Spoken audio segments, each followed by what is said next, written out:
On today's show, the passion of a post-winter pursuit. Morel is a mysterious fungus. Find out what drives so many people to scour the spring woods. And the sweet sound of spring takes over the woods come March and April. And this outdoor artist is paving his own digital path.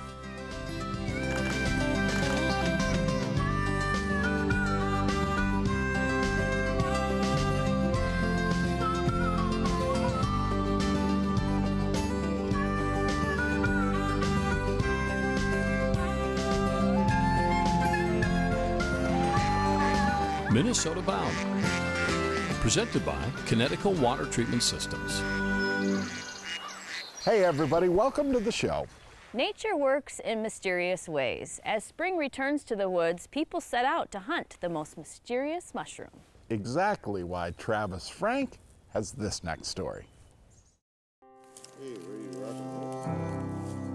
When April showers bring May flowers, a camouflaged fungus rises from the forest floor.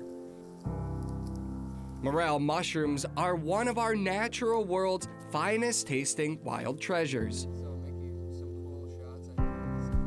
They taste wonderfully. Well, it may be an acquired taste, but once you have them, you'll eat them forever. That is, of course, if you can find them. Morel is a mysterious fungus.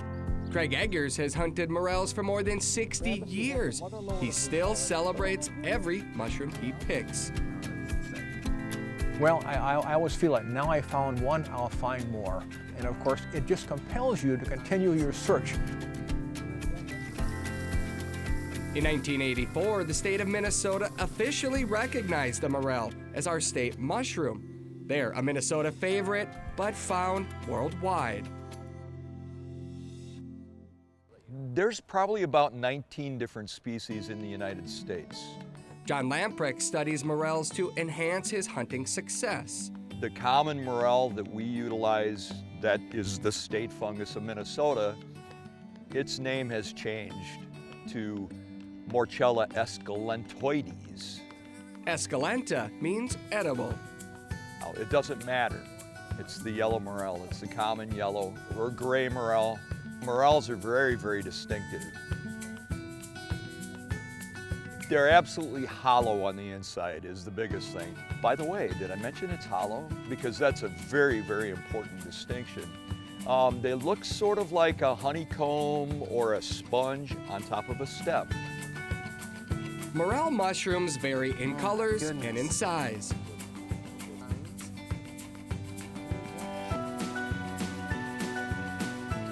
The key to finding morels begins by finding the trees that they grow from.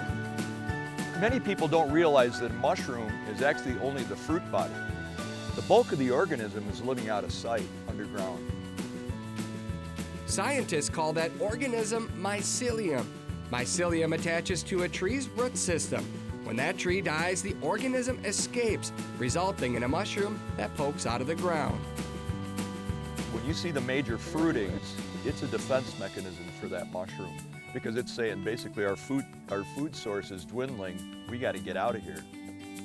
The mushroom fruit sends millions of microscopic spores into the air, and the life cycle continues.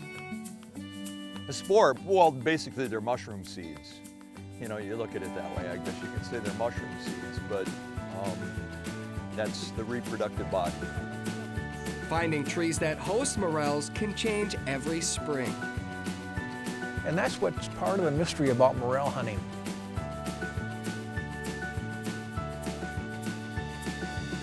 It could be ash trees, cottonwoods, oak trees. You can find them around sumac. You can find them in old apple orchards. In Minnesota, primarily the go-to areas are recently dead elm trees. Morel mushrooms tend to grow when the ground temperature rises above 50 degrees, which just so happens to be the same time that lilacs bloom.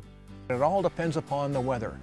If it gets hot and windy and dry, they'll dry out and they'll disappear very quickly. It's like a treasure hunt, and when you find one, you're excited, and when you don't, you think, well, I looked at the wrong spot, or this isn't the right year, or I'll come back and maybe it'll be there tomorrow. and it's the unknown that brings you forward. The next time spring showers bring those beautiful flowers, just remember there's a delicious natural treasure hiding somewhere on the forest floor. Okay, do you have a favorite that you like to forage? Well, if so, we want to see a picture. Please send it to the Minnesota Bound Facebook page. Minnesota Bound is brought to you by Connecticut Water Treatment Systems, Star Bank, All Seasons Garage Door, and by the Minnesota DNR.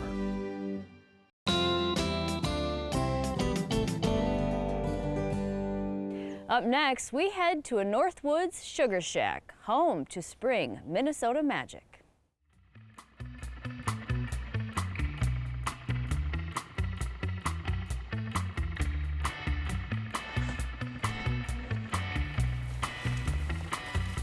My name is Jeremy Lynn, and this is my brother and sister. And my name is Miss Way.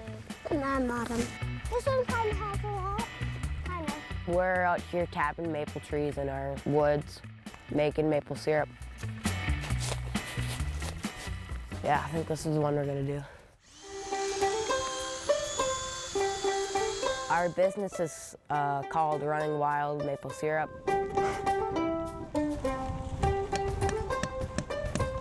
We all like running wild. I'm Joshua Lynn. I run artistic taxidermy in Detroit Lakes, and my kids are doing the maple syrup thing. Don't want to tap it in all the way. Should be good right there. We're right behind my shop, right behind the taxidermy shop. I've got like 6 acres here. So last year, the coronavirus hit, shut down the schools. After about 3 weeks to a month of them being home every day, I said, you better keep yourself occupied because you're gonna drive me crazy. I like reading, and that's kind of how this all started. It seems to be the best when you put it on the south side of the tree. Right here. Jeremy got this book. He started reading that, and then he must have got to the chapter of the maple syrup about this time last year, and started grabbing my drill.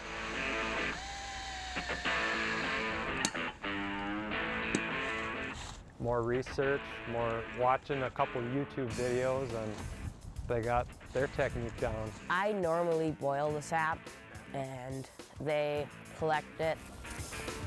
That one looks like one.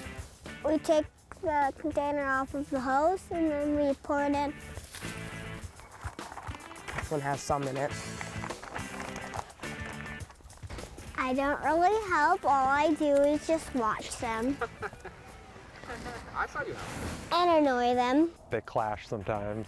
One of them doesn't want to do something, and I'm like, well, you guys got to figure it out. It's your deal, you know.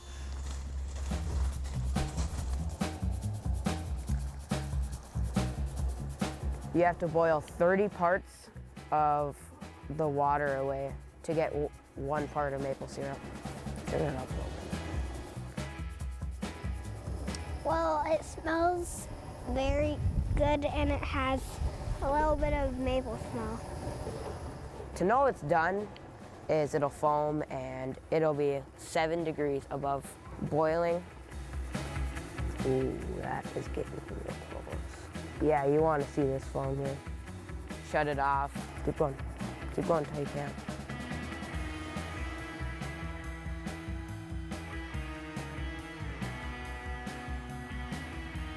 The sugar sand that comes from the trees, and so we got to filter that out.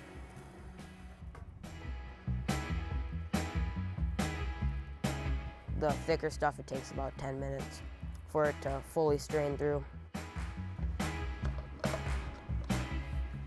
The last part of making maple syrup is getting the cover on and our Running Wild sticker. I was blown away. I was like, oh, this is pretty sweet, you know, literally and figuratively. Running Wild!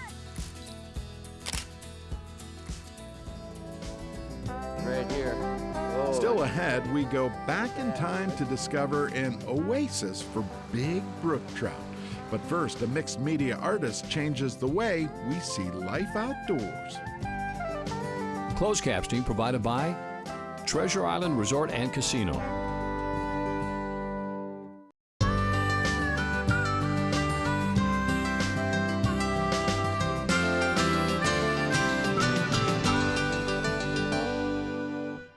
Outdoor artists seem to deal in carving wood or maybe painting on canvas. But you know what?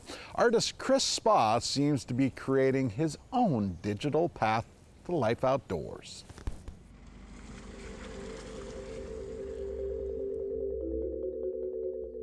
The cool thing about art is there's so many different types of it. It's a wide variety, and it's cool to see what people kind of put their definition on it. So today at Bauhaus is a holiday market for Small Business Saturday. Bauhaus has a bunch of local artists come here and sell their various crafts and goods. They got jewelry, they got prints, they got paintings. My type of art that I've always liked to express has been in painting.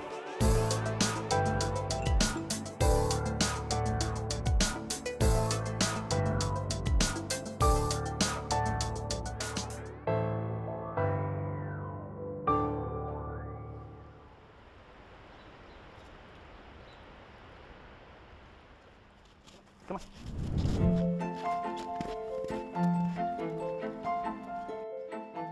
Outdoors has always been just kind of like a part of my life. I've always loved hiking. I've always loved just being outside and being away from everything. And it really doesn't feel like we're in Minneapolis right now. Tina, come on. So I never had a dog, and it's been a blast. She's got eyes that pierce like daggers. She just loves going and venturing around and checking out new things as much as I do. All the ducks and geese hanging out on the ice. Canon EOS 70D. Way too big, but it's fun to play with. It's kind of like I get to hang out with the ducks, so we should be right next to them.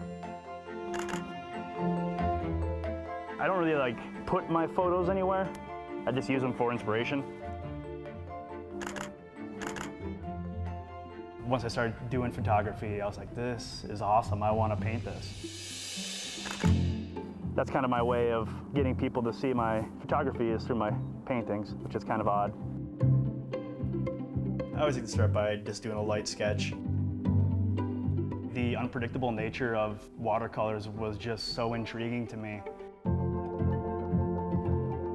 So it requires a little more planning, placing water strategically.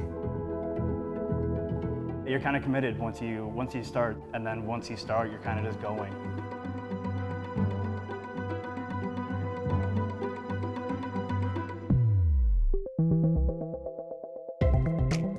And then on the flip side, doing it in digital. I kind of wanted to create that watercolor look, but to be able to manipulate it digitally. So it's just kind of fun to relearn something that I already knew, and then just kind of finding new ways to apply that. There's a time-lapse replay. It's always capturing what you're doing on the canvas. You can watch me do my art.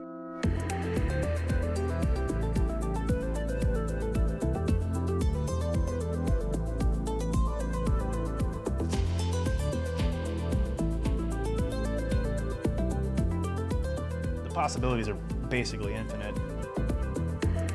There's all the layers, eraser, here's the paintbrush, there's all different types of paintbrushes. There's too many options, and it's a lot of fun. Since I've been working digitally, my style has changed.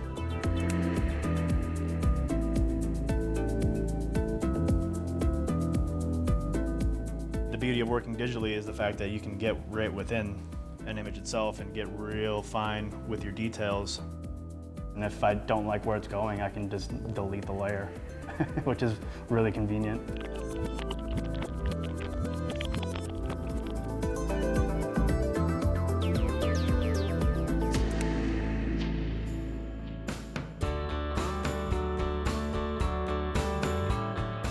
It's cool to see someone make a connection with your piece that's completely different than why you made it. And seeing their expression and seeing how excited they get when I make those pieces and when I give it to them it's been so much fun that I'm trying to figure out how I can do more of that.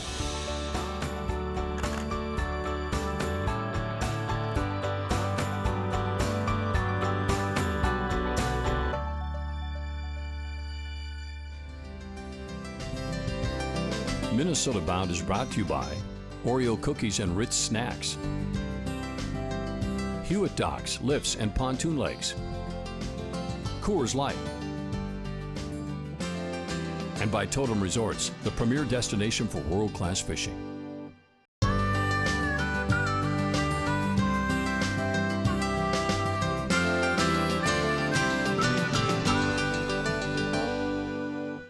Today's Minnesota Bound Classic takes Ron Shera way north to a remote river called the Hayes. A place where you better hold on tight if you decide to go fishing.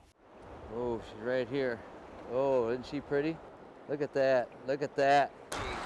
She's probably 4 years old. Without a doubt, my favorite fish.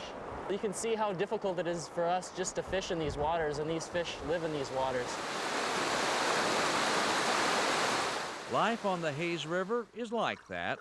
Nothing is easy for the giant brook trout that live here or the anglers who venture to such a wild place in northern Manitoba. As our wilderness taxi, a knee lake float plane, searched the Hayes River for a landing place, my companion, Dan McLeod, and I were about to discover how wild a wild river can become. Are we ready? We're ready. Also ready was the official Hayes River Greeting Committee, ready by the hundreds. Our plan was to ride the current downstream into brook trout water, finally switching into a smaller raft to reach more of the river. The bugs followed like winged puppy dogs. Hopefully, the trout would be half as thick. This smaller fork at the outer edge, I think that's where the brook trout are going to be holding. My first cast seemed awkward. Was I casting a fly rod or swinging a fly swatter? An annual visitor to the Hayes, Dan suggested tying on streamers for the fast water. This isn't an easy river to fish, and it's not any easier to get here. But if you take the time to look and to really appreciate what it has to offer, you'd be surprised what you see. There's so much history on this river. This is a National Heritage River. It's the only major river all in mid-continental North America to remain in a wild state. It's the largest naturally flowing river in the province of Manitoba. On this day, the Hayes was running high, and we battled rapids as well as bugs to reach the brook trout. Well, they're migrating sea-run brook trout. They originate in Hudson's Bay, and they'll come in here late May, early June, which is the time we're at now, and they'll migrate as far inland as 150 miles. As it turned out, the high water was a hazard, limiting our wading range. We didn't reach many trout, but we reached just enough. Now that's a beautiful wild Hayes brook trout right there. Oh, that's bigger than the other one. That is bigger than the other one. Is she about 3-4 pounds? This one's probably 4.5 pounds. Really? Yeah, she's quite heavy and a little football. Brook trout of 7 pounds or more are at home in the Hayes, although before we could catch one, it was time to head back upstream. Getting back wasn't easy for a couple of reasons. A swift current in a few places forced us to wade, dragging the raft behind. In fact, the river acted like it didn't want us to leave. I was here alone, but I made sure that me and the river became friends, and it took care of me. And hopefully the way I guide on this river, I'm taking care of it. The Hayes eventually let us go, to leave with the memory of its trout as colorful as an artist's palette. The bugs, too, are just a memory now, and that's good, too. Oof, those are some big fish. Yes, a real rarity. Well, that about does it for us. We'll see you back here next week. And in the meantime, don't forget to introduce a kid to the great outdoors. Transportation provided by Premier Transportation. Call 1-800-899-7433.